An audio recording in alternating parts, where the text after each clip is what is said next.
N'oublie pas, le diable est un voleur. Bonjour à tous, bonjour à toutes, bienvenue dans cette émission.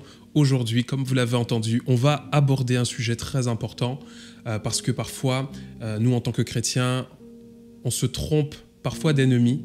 On a tendance à croire que c'est notre prochain. Et aujourd'hui, j'aimerais te partager une pensée. J'aimerais également t'encourager à travers cette émission. Et on va voir aujourd'hui le plus grand piège, je dirais, de la chrétienté.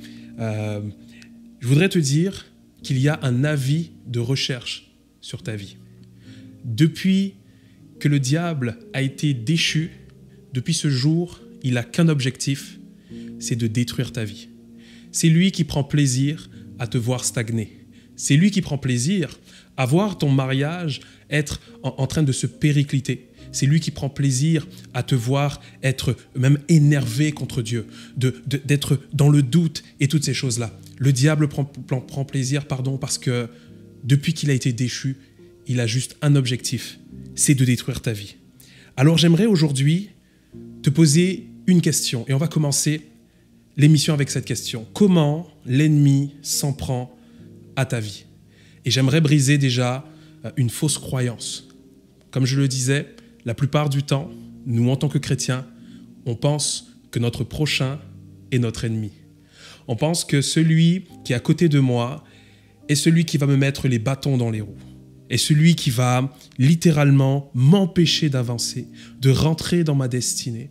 Alors qu'en vérité, la Bible nous dit clairement que nous n'avons pas à lutter contre la chair ni le sang, mais contre des principautés, contre des autorités des ténèbres.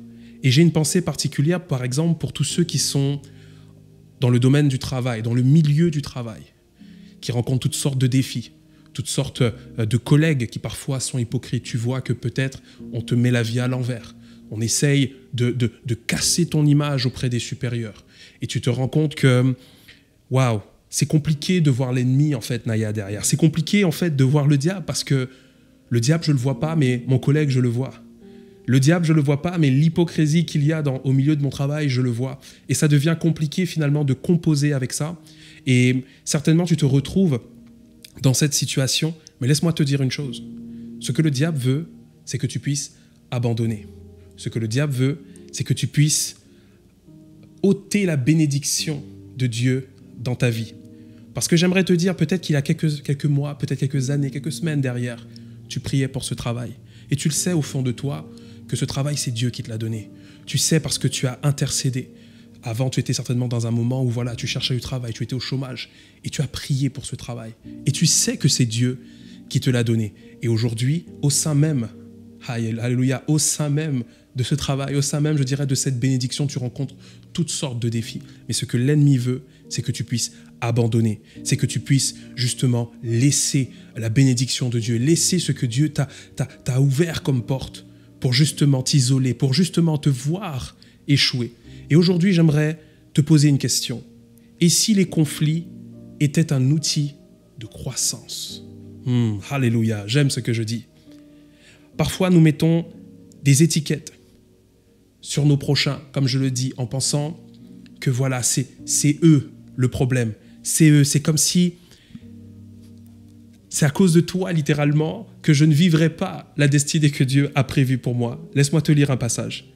Proverbe 27, 17, qui nous dit « Le fer aiguise le fer, le contact avec autrui affine l'esprit de l'homme. » J'ai été regarder dans les textes originels, j'ai essayé de comprendre un peu le fond de ce message, le fond de ce verset. Et en fait, il est question, ça vient illustrer l'idée, en fait, de rendre quelque chose plus efficace. Lorsque le fer est au contact du fer, de façon constante, c'est de rendre, en fait, le matériau plus efficace, plus utile. Et je me suis posé la question, mais plus utile entre les mains de qui? Et je te pose cette question. Plus utile entre les mains de qui? Évidemment, entre les mains de Dieu. Et c'est ça qui est assez intéressant parce que les interactions qu'on peut avoir les uns avec les autres ont pour objectif de nous rendre plus utiles entre les mains de Dieu. Alors j'ai compris que finalement, toutes les interactions que je vais avoir au cours de ma vie auront un seul but, c'est de me faire grandir. Alors oui, quand il y a des frictions, c'est jamais agréable. Oui, quand il y a parfois des accroches dans nos relations, c'est jamais agréable. Mais en fait, à travers ces relations, tu peux certainement travailler quelque chose chez toi. Tu peux certainement comprendre certaines choses. Peut-être Dieu essaye de te communiquer une leçon, un trait de caractère que tu vas devoir peut-être travailler. Je reprends encore l'exemple pour le milieu du travail parce que voilà, tu es quelqu'un, tu as du mal peut-être à t'exprimer, tu as du mal à savoir gérer tes émotions et à parler correctement quand tu es énervé. Mais peut-être que là, Dieu veut travailler avec toi pour que tu apprennes justement à savoir exprimer tes idées sans forcément rentrer dans un clash, sans forcément partir dans un excès. D'accord, savoir contrôler tes émotions. Donc, comme je le dis, en fait, finalement, nos interactions auront un objectif, c'est de nous rendre plus grands, nous faire grandir avec Dieu. Et j'aime bien cette image-là que Jésus nous a laissée, c'est que quand il est monté à la croix, lorsqu'il a été cloué, la Bible dit que Jésus a vaincu l'ennemi. Jésus a vaincu le diable. Il a gagné sur la croix. Alors, quand le diable essaye de t'attaquer en esprit, parce que parfois, oui, on a l'impression que le diable agit énormément en esprit, etc. Parfois, non, le diable aussi, il agit dans le monde physique. Mais quand bien même le diable essaierait de t'attaquer en esprit, j'aimerais te dire que il est déjà vaincu, parce que Dieu, justement, a déjà remporté la victoire à la croix. Et son sang coule sur toi, son sang te protège. La protection, le manteau de Dieu est sur ta vie. Alors le diable n'a pas d'autorité s'il essaye de t'attaquer en esprit. Mais j'irai encore plus loin. Si le diable essaye d'utiliser quelqu'un, un prochain, un frère, une sœur, une tante, une cousine, peu importe, un cousin, un tonton, une mère, un père, quelle que soit la personne que le diable voudrait utiliser pour te faire tomber, eh ben dis-toi que s'il utilise quelqu'un, cette interaction, ce contact aura pour objectif de te faire grandir. Même si le diable essaye de prendre des personnes pour te voir tomber, pour te trahir ou quoi que ce soit, ça aura un objectif dans ta vie, ça aura un effet dans ta vie, c'est te faire grandir. Je prends l'exemple de Jésus qui a été trahi par Judas. On aurait pu croire littéralement que c'était terminé pour Jésus, que mince, notre Dieu a été trahi et c'est terminé. Jésus a été trahi. Mais finalement, cette trahison, même cette trahison, a eu un impact extraordinaire dans la vie de Jésus. Parce que finalement, cette trahison a monté notre Dieu à une stature que personne ne pouvait imaginer. 2000 ans plus tard, notre Dieu est célébré. 2000 ans plus tard, Jésus-Christ est proclamé. Alléluia. Et je terminerai avec ce dernier point. La fuite n'est pas une option. Jacques 4, 7. Soumettez-vous donc à Dieu, résistez au diable et il fuira loin de vous. Laisse-moi te dire, c'est Dieu qui t'a positionné dans ce travail. C'est Dieu qui t'a positionné dans ce mariage. C'est Dieu qui t'a positionné là où tu en es. Aujourd'hui, tu es dans ton couloir. Alors ne laisse pas le diable te voler ta bénédiction. Ne laisse pas le diable te détourner de ton objectif. Parce que c'est Dieu lui-même qui t'a positionné. Alléluia. Il est marqué « Résistez et il fuira ». Juste en haut, c'est marqué « Soumettez-vous ».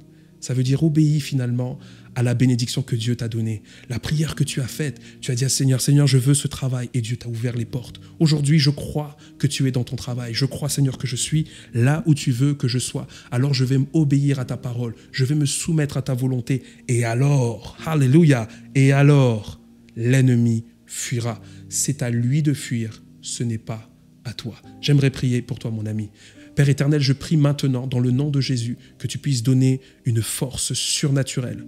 Seigneur, à mon frère, à ma sœur qui m'écoute en ce moment, je déclare maintenant que l'atmosphère change dans sa famille, l'atmosphère change dans son travail, l'atmosphère change dans son foyer. Ô Saint-Esprit, maintenant, Seigneur, tu agis. Maintenant, Seigneur, tu fais. Maintenant, Seigneur, tu changes l'histoire, tu changes la situation. Dans le nom puissant de Jésus-Christ, un témoignage est en train de naître. Elle comprend qu'elle est dans son couloir, qu'elle est dans son appel, qu'elle est, Seigneur, positionnée là où tu veux qu'elle soit. Maintenant, l'ennemi recule parce qu'elle prend la décision aujourd'hui, Seigneur, de rester positionnée, de se soumettre à ta volonté, de se soumettre, Seigneur, à ta volonté, à ce que tu veux pour sa vie. Et je déclare que c'est cette réalité, Seigneur, qui se réalise maintenant dans le nom puissant de Jésus. Alléluia, de là où tu es. N'hésite pas à dire Amen haut et fort. Je reste positionné dans le nom de Jésus. N'hésite pas à nous dire en commentaire si tu as aimé cette émission, n'hésite pas à la partager également, liker pour soutenir la plateforme. Et mon ami, je te dis à la semaine prochaine pour une nouvelle émission. Ciao, ciao. Merci d'avoir été avec nous aujourd'hui. Ici sur Urban Grass, nous parlons de tout et sans tabou. Posez-nous vos questions en commentaire ou sur notre page Instagram et abonnez-vous pour ne manquer aucun épisode. Merci à l'équipe des 10 000 qui nous soutiennent mensuellement. Par vos dons, vous rendez ces émissions possibles. Que Dieu vous bénisse. À la semaine prochaine.